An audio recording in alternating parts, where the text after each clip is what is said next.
세 제자들과 함께 변화산에 오르셨던 예수님께서 다시금 제자들에게로 내려옵니다. 예수님께서 내려오는데 많은 무리들이 9명의 제자들과 함께 논쟁을 벌이고 있는 모습을 봅니다. 예수님이 안 계신 사이에 귀신 들린 한 아이의 아비가 그 아이를 고쳐달라고 9 제자들에게 찾아왔는데 그 9명의 제자들 중에 어느 누구도 귀신을 쫓아내 주지를 못했습니다. 이 제자들은 일찍이 귀신을 쫓아내는 능력을 체험한 바가 있던 자였습니다. 그런데 왜 제자들은 이 아비가 요구했던 귀신을 쫓아내 주지 못했을까? 도대체 왜 그럴까? 성경에는 그 이유가 나오지를 않습니다. 그럼에도 불구하고 우리는 그 다음 내용들을 보면서 왜 그랬을까를 유추해 볼 수가 있습니다. 귀신 들린 아이의 아비가 예수님을 보고는 달려가서 예수님께 간청을 합니다. 예수님이시여, 내 하나뿐인 아들이 귀신 들렸습니다. 수시로 귀신이 들려서 경련을 일으키고 괴롭히고 귀신이 떠나갑니다. 이 내 외아들을 고쳐주소서 간청을 합니다. 예수님께서는 이들을 향해서 41절에서 이렇게 말씀하십니다. 믿음이 없고 패역한 세대여, 내가 얼마나 너희와 함께 있으며 너희에게 참으리요. 네 아들을 이리로 데리고 오라. 아멘. 예수님께서 이 말씀을 누구에게 하신 것일까요? 9명의 제자들을 향해서, 수많은 무리를 향해서, 귀신 들린 아이의 아비를 향해서 다 맞습니다. 이 말씀을 제자들에게만 향해서 하신 말씀이 아니라 더 직접적으로는 귀신 들린 아이의 아비와 무리들을 향해서 하시는 말씀입니다. 이 믿음이 없고 패역한 세대여, 믿음이 없는 사람을 너희들, 제자들, 너 모두를 향해서 하시는 말씀입니다. 이 말씀을 잘못 읽으면 9명의 제자들이 너희들만 믿음이 없어서 이런 일이 벌어졌구나, 너희들이 귀신을 쫓아내지 못했구나, 이렇게 오해할 수 있는데 그렇지 않습니다. 예수님은 이 자리에 있는 모두를 향해서 믿음이 없고 패역한 세대여라고 꾸짖으십니다. 그 이유인즉슨 예수님께서 벌써 2번이나 십자가에 못 박혀 죽을 것을 예고하셨고, 이 말씀 뒷부분에 가면 3번째로 또다시 말씀해 주시는 겁니다. 예수님께서는 십자가에 달리실 날이 멀지 않았기에 제자들과 백성들을 향해서 그렇게도 복음을 전했는데 너희들은 아직도 믿음이 없고 패역한 일을 하고 있구나 라고 꾸짖으시는 겁니다. 아비가 예수님께 간청을 합니다. 마가복음 9장 22절에서는 이렇게 합니다. 무엇을 하실 수 있거든 우리를 불쌍히 여기사 도와주소서. 그러자 예수께서 23절에서 할 수 있거든이 무슨 말이냐, 믿는 자에게는 능히 하지 못할 일이 없느니라. 아멘. 예수님께서는 더러운 귀신을 꾸짖으시고 아이를 낫게 해주십니다. 이후에 제자들이 예수님께 묻습니다. 예수님이시여, 우리는 왜 그때 귀신을 쫓아내지 못했습니까? 그때 예수님이 가르쳐 주십니다. 마태복음 17장 20절 말씀입니다. 너희 믿음이 작은 까닭이니라. 만일 너희에게 믿음이 겨자씨 하나만큼만 있어도 이 산을 명하여 여기서 저기로 옮겨지라 하면 옮겨질 것이요, 또 너희가 못할 것이 없으리라. 아멘.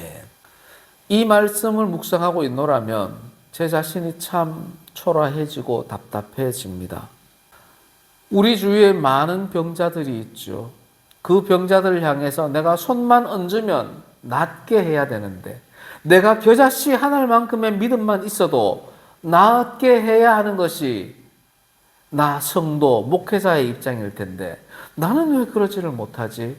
우리 아내가 팔이 부러져 있는데 저 팔에 내가 손을 얹고 팔을 붙여주시옵소서 기도 한번 하면 딱 달라붙어야 되는데 나는 왜 저게 안 되지? 나는 믿음이 없는가? 우리 삶 속에서 기도 한 번으로 해결하고 싶은 일이 얼마나 많습니까? 그런데 안 되잖아요. 저만 그렇습니까? 여러분 다 그런 거 아닙니까? 시험 칠 때 오늘 100% 정답만 찍게 해주십시오. 믿음이 없어서 못 찍는 겁니까? 취업 되게 해주십시오. 믿음이 없어서 취업이 안 되는 겁니까? 그럼 나는 믿음이 없는 겁니까? 이런 생각을 하게 됩니다. 조금 더 나아가면 나의 믿음을 탓하는 것이 아니라 하나님이 있는가? 예수님은 정말 있는가? 나의 이 신앙이 필요한가? 여기까지 나아가게 되죠. 여러분에게는 믿음이 있습니까? 믿음이 있다고 생각합니까? 있다면 어느 만큼의 믿음이 있습니까? 겨자씨 한 알만큼의 믿음이 있다고 생각합니까? 아니, 겨자씨 한 알만큼의 믿음도 없다고 생각하십니까? 입술로는 믿는다 하지만 믿음이 있는지 없는지 모르겠습니다라고 고백합니까? 오늘은 나에게 믿음이 있는지, 그 믿음이 무엇인지 찾아봅시다. 믿음이 무엇인가를 알기 위해서는 믿음이 어떻게 해서 생겨나는지를 보면 알 수가 있습니다. 믿음은 하나님의 선물입니다. 하나님이 일방적으로 주시는 선물이기도 하고 간청하는 자에게 주시는 선물이기도 합니다. 에베소서 2장 8절입니다. 너희는 그 은혜에 의하여 믿음으로 말미암아 구원을 받았으니 하나님의 선물이라. 아멘. 이 선물은 구원도 선물이고 믿음도 선물이고 구원도 은혜고 믿음도 은혜라는 것을 가르쳐 주시는 겁니다. 고린도전서 12장 9절입니다. 다른 사람에게는 같은 성령으로 믿음을 주시나니, 하나님이 은사를 주시는데 필요한 대로 은사를 주시는데 그 중에 하나가 바로 믿음이라는 겁니다. 믿음은 하나님이 주시는 은혜의 선물입니다. 하나님이 이렇게 일방적으로 주시기도 하지만 간구하는 자에게도 주십니다. 로마서 10장 17절입니다. 믿음은 들음에서 나며 들음은 그리스도의 말씀으로 말미암느니라. 아멘. 믿음을 얻기 위하여 말씀을 듣는 이들에게 하나님께서는 선물로 믿음을 주시는 겁니다. 로마서 10장 10절입니다. 사람이 마음으로 믿어 의에 이르고 입으로 시인하여 구원에 이르느니라. 아멘. 마음으로 믿는 사람에게 하나님이 믿음을 선물로 주시는 겁니다. 내가 믿습니다라는 그 자체는 믿음이 아니에요. 하나님이 주시는 믿음이 있을 때 그게 믿음이 되는 겁니다. 내가 믿습니다라는 것의 대표적인 게 사상범들입니다. 내가 누군가를 찔러 죽여놓고 음성이 들려서 저 사람을 찔러 죽이라고 했습니다. 나는 그걸 믿기 때문에 죽였습니다. 라고 하는 것. 이게 믿음이에요. 잘못된 믿음입니다. 북한 사람들도 마찬가지입니다. 북한의 주체 사상을 자꾸 듣다 보니 김일성을 우상화하는 것. 들어서 믿음이 생긴 거잖아요. 잘못 들었기 때문인 거예요. 하나님의 은혜의 선물이 아닌 거예요. 내가 믿는다고 할 때 거기에 하나님의 은혜의 선물이 딱 내려와야만 하나님이 원하시는 믿음을 내가 가지게 되는 겁니다. 공부 열심히 하면 성적 올릴 수 있어. 이건 내 믿음이죠. 하나님의 선물이 거기에 겹쳐져야만 진정한 하나님이 원하는 믿음을 체험하게 되는 겁니다. 믿음이 이렇게 한번 딱 생기면 없어지지 않고 계속 유지가 되느냐? 그렇지 않습니다. 믿음은 입술로 시인하고 영접하고 예배 드릴 때 믿음이 유지가 되고 성장합니다.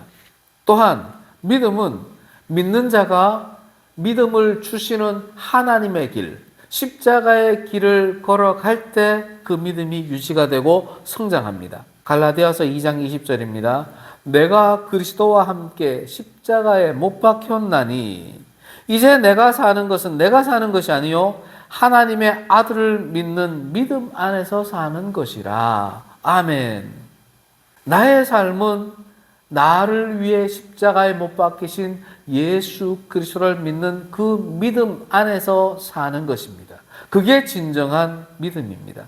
그렇게 살아갈 때 믿음이 유지가 되고 성장하는 겁니다. 믿기만 하면 다 해결이 될까요? 그렇지 않습니다. 하나님은 우리에게 그 믿음을 끊임없이 테스트하십니다. 아브라함도 믿음의 테스트를 받았는데 저와 여러분은 테스트도 없이 하나님이 사용하시겠다? 그런 욕심 내면 안 됩니다. 하나님은 우리를 끊임없이 테스트하시고 끊임없이 은혜를 더해 주시는 겁니다. 테스트만 받으면 끝날까요? 아닙니다. 그러면 믿음이 점점 떨어지죠. 하나님은 은혜를 체험케 해주십니다. 그 테스트를 통과할 때마다 은혜를 더해 주십니다. 심지어 그 가족과 그 자신을 구원받는 은혜까지 체험케 해주시는 분이 바로 하나님이십니다. 그렇게 체험하는 동안에 우리의 믿음은 유지가 되고 조금씩 성장해 가는 겁니다.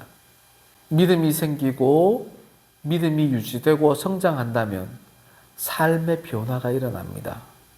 하나님께 먼저 나아가게 됩니다. 에베소서 3장 12절입니다. 그를 믿음으로 말미암아 담대함과 확신을 가지고 하나님께 나아가느니라. 아멘. 하나님을 향한 믿음이 있는 사람은 하나님께로 나아가게 되고, 물질을 향한 믿음이 있는 사람은 물질로 나아가게 되고, 세상 성공을 믿는 사람들은 세상 성공으로 나아가게 되어 있습니다. 이 시간 여러분들은 하나님 앞에 나와 있잖아요. 여러분들은 내가 겨자씨만한 믿음도 없다고 생각할지 모르지만 하나님 입장에서는 너희들이 나에게 나아오니 너희들에게 나를 향한 믿음이 있구나 인정을 해 주시는 겁니다. 순종의 행함이 삶으로 나타납니다. 하나님을 믿는 사람은 하나님의 말씀을 듣고 그 말씀대로 따라가려 합니다. 물질을 믿는 사람들은 물질의 능력을 보고 그 물질이 가르치는 대로 살아가려 합니다.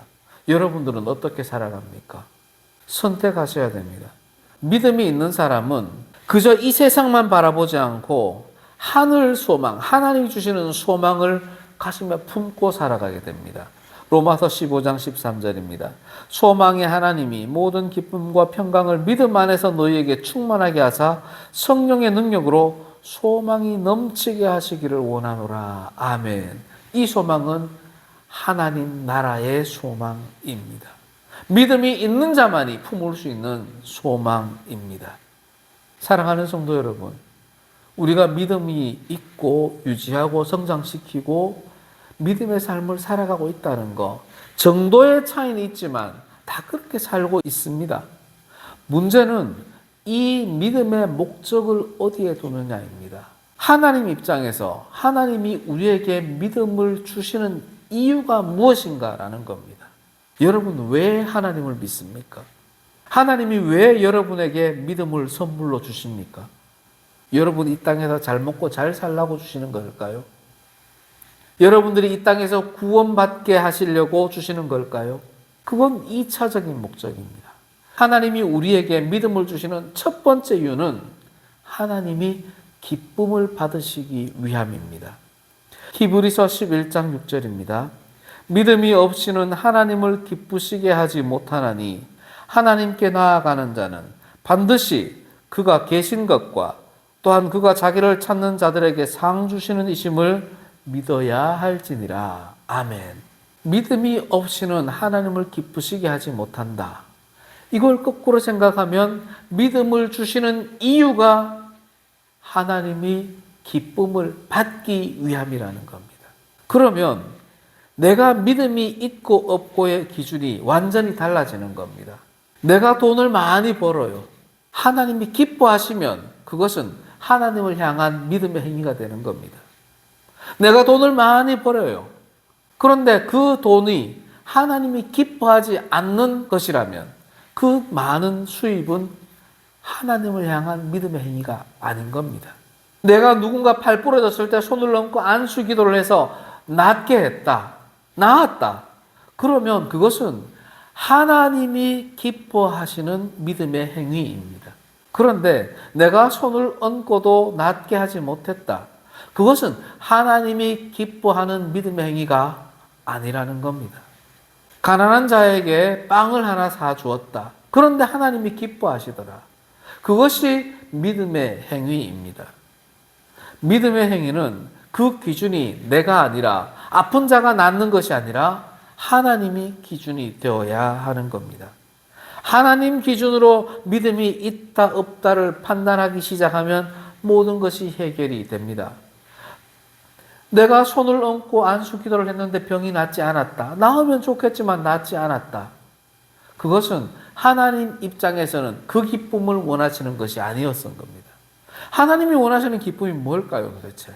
네가 손을 얹고 그가 병에서 낫는 것도 하나님 기쁨이 될 수 있는데 하나님은 지금 이 순간 그걸 원치 않으셨던 거예요. 왜? 하나님이 원하는 기쁨은 다른 데 있다는 것을 빨리 캐치를 해야 합니다. 하나님께서는 대부분 어떤 기쁨을 원하시느냐 하면 아픔 속에서도 고난 속에서도 하나님을 찾는 믿음 그 자체를 기뻐하시는 겁니다. 그러면 그 아픈 가운데에 믿음이 드러나는 것이고 하나님이 기뻐하시는 것. 그것이 참된 믿음입니다. 조금 더 욕심을 내면 그 아픔과 고난을 이겨내는데 하나님을 바라보며 이겨내는 그 과정이 하나님이 주시는 믿음과 일치할 때 하나님이 기뻐하십니다. 그것이 바로 믿음의 행위가 되는 것입니다. 내가 아프다고 해서 하나님을 원망하는 것, 믿음을 방해하는 사탄들이 가장 즐기는 방법이 하나님을 원망하는 거고 낙심하는 건데 그 길로 나아가는 겁니다. 하나님은 언제까지나 하나님이 기뻐하시는 믿음과 우리 하나님의 자녀들이 하나님을 향한 그 믿음이 일치되기를 바라시고 계십니다. 그런데 그 사이에 믿음을 방해하는 요소들이 있죠. 사탄들이 있습니다. 환경이 있습니다. 물질이 있습니다. 인간관계가 있습니다. 이런 것들이 그 믿음의 일치를 자꾸 방해하고 왜곡해서 믿음을 분산시켜 버립니다. 사랑하는 성도 여러분, 우리의 믿음에 있어서 가장 큰 방해 요소가 뭔지 아세요? 그것은 믿음의 결과가 나타나야 된다 하는 강박관념입니다. 내가 예수를 믿으면 예수 믿는 삶이 드러나야 돼. 내가 예수를 믿는 목사라면 손을 얹으면 병이 나아야 돼. 내 기준으로서의 자기 강박관념이 가득한 것. 그 자체가 하나님이 기뻐하시는 믿음과 하나님을 향한 믿음을 단절시키는 방해 요소가 됩니다. 우리는 하나님의 말씀을 듣고 간구하며 하나님을 향해 믿음의 방향을 일치만 시켜 놓으면 하나님이 은혜의 선물로 주십니다. 그 이후의 결과는 하나님의 역사에 달려 있습니다. 아픈 병을 낫게 해주시기도 하고 아픔 속에서 하나님을 더 찾게도 하시고 시간이 걸려서 극복하게도 하시고 때로는 하나님이 침묵하실 때도 있습니다.